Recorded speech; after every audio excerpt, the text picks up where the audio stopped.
So I got an acute low back case that I kind of want to walk you through Okay. just briefly. So I'm going to show you the MRI. So here's the Oh my goodness. MRI. This is Oh. lumbar spine. Okay. You can see obviously here's the tailbone.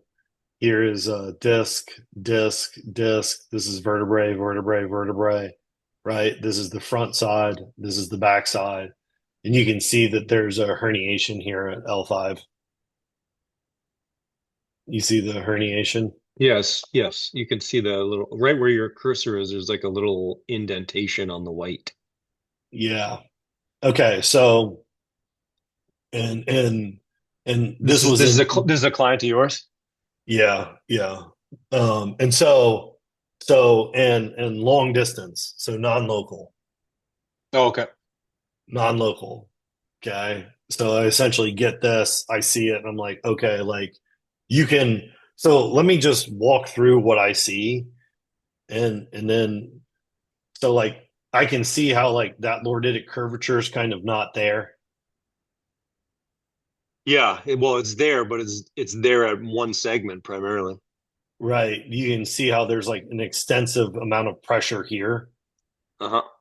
Right. Like, and so like immediately I'm thinking like, okay, like what are the multifidi doing down here? Like, and this is like an acute case because there is like Oh, slight, yeah, this client is acute. They're in a lot of pain and discomfort.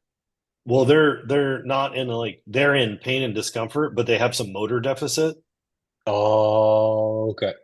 They have some motor deficit and like tibialis anterior, the ability to like pull their in the extensors of the feet. Okay. Okay. And so like immediately, so like I'm programming this from a distance, Hmm.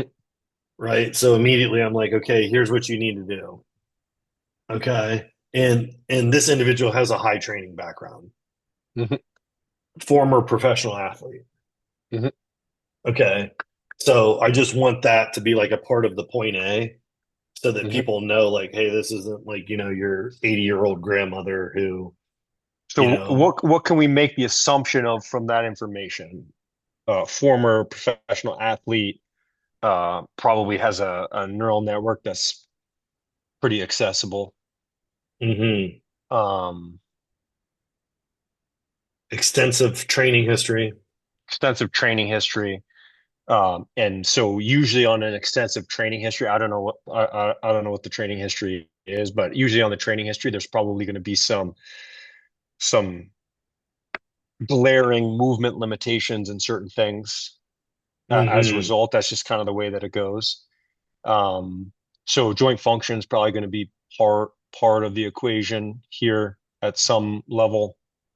Um, and usually as a result of all of that as well, you're going to have some neurological, biological asymmetry. Hmm. For sure. For sure. Yeah. And so how this individual actually injured themselves where they were like a squatted position for a long time, Okay. doing like they were like souping up a vehicle. And so they're Okay. kind So of like like for like hours, right? not So it's like, moving, focused on whatever they were doing. yeah, because I saw the scan, I was thinking like, oh, this guy's gonna be in tremendous pain, but I don't know if because like of what he was doing prior that the disc was so dehydrated that there wasn't like a lot of, when the herniation happened, if it was like, because normally when you see a herniation like this, you're like, oh, they're probably in excruciating pain. And like obviously he's in pain and discomfort, but he's more complaining about motor deficit